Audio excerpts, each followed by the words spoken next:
Hey gamers, the Red Dragon here from Battlestrats.com, and today we are covering Red Dead Redemption Free Roam.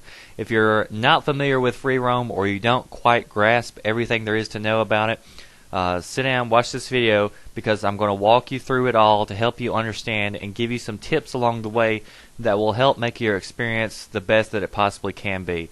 So we'll start with, if you're in single player, at any time you can go to start, go to multiplayer, and you're going to have two options. You either have a private match or a public match.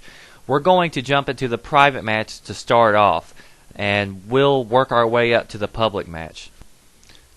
The first thing we need to do is, when we're in our match, is go to start, go to multiplayer, and understand what it is that we're trying to do here. So the point is to rank up your character. And as you see, if you go to multiplayer, it shows you, what your current rank is and how much XP you need to get in order to move to the next rank.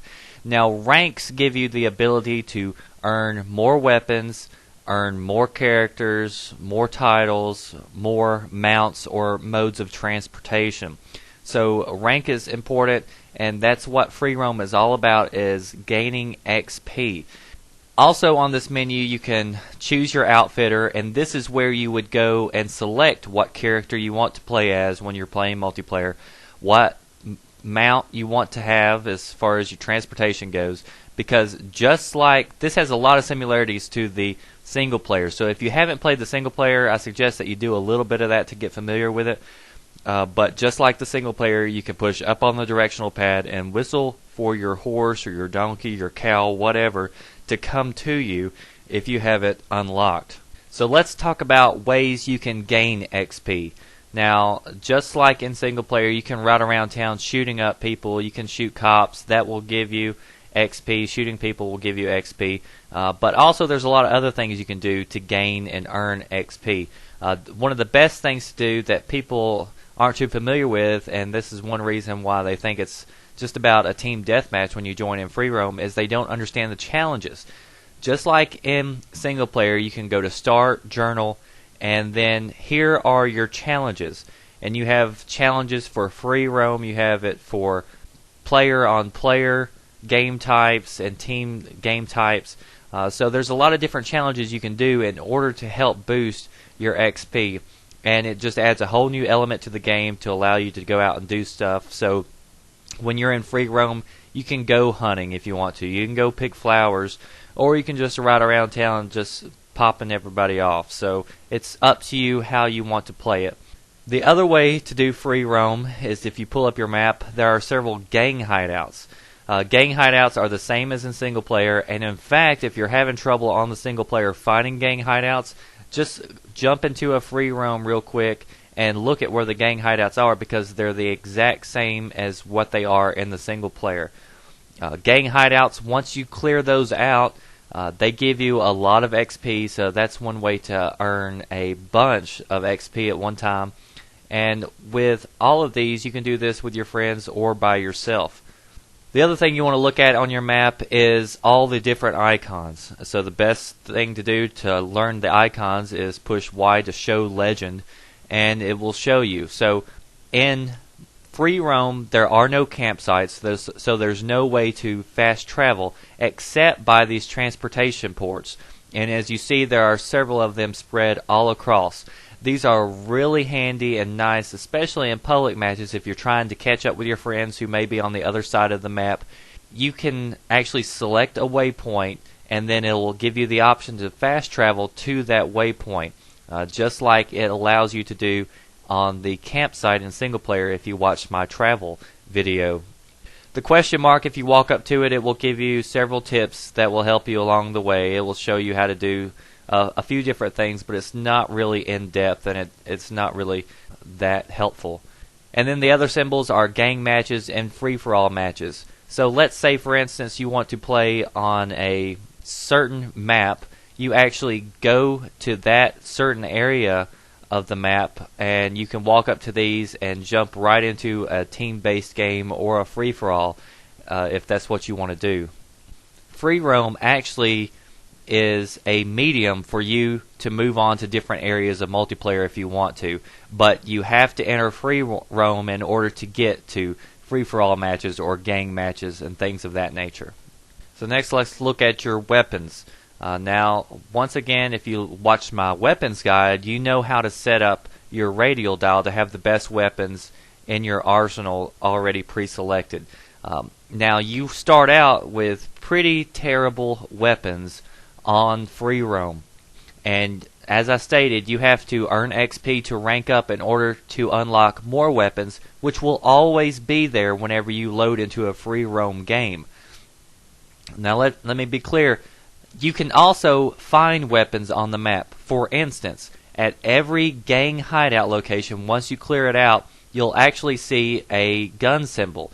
You walk over there, and those are high-powered weapons. You can find snipers, shotguns, pistols, etc. there.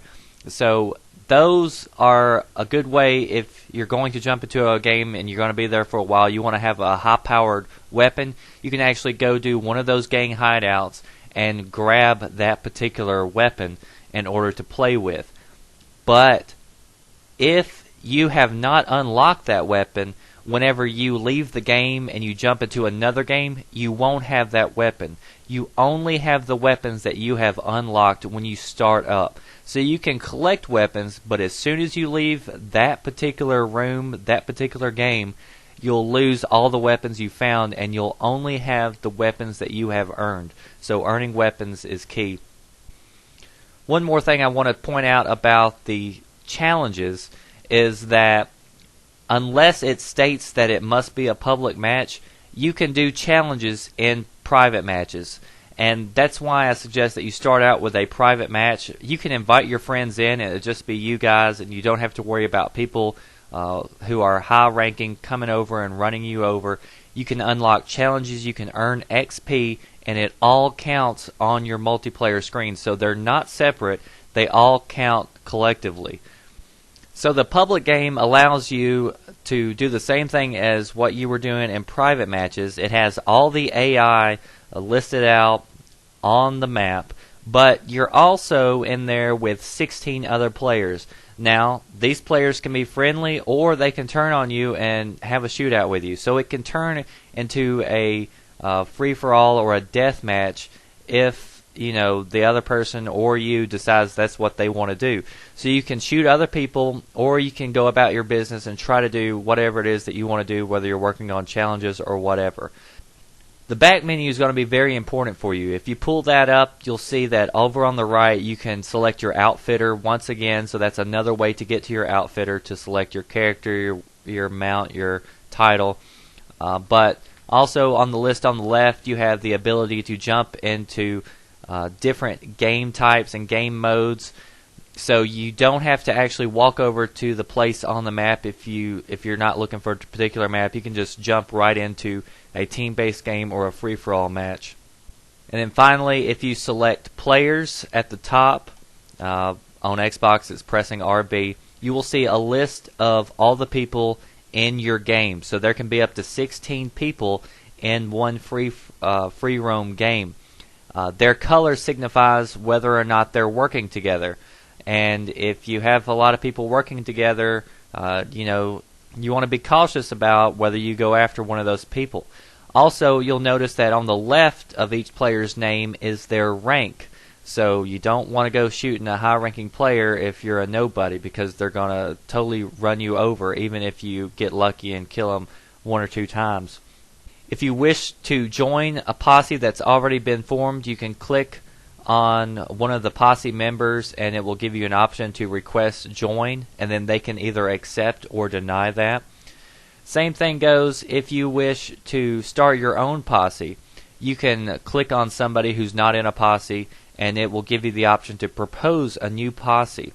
So those are how you form posses, clans, or teams. And with a posse you can set waypoints. The posse leader can set out waypoints to tell everybody where to go and where to head to. So if you want to work on a gang hideout together, you can do that. So from this you can actually see how deep this can be. You can go on hunts together, you can go do gang hideouts together, or you could go harass other players, maybe another posse that's trying to do a gang hideout. You can actually come up on them while they're in the middle of that gang hideout and try to take them out while you've got the AI fighting against them and your guys fighting against them. So it makes it pretty hectic, and that's what makes it enjoyable and fun.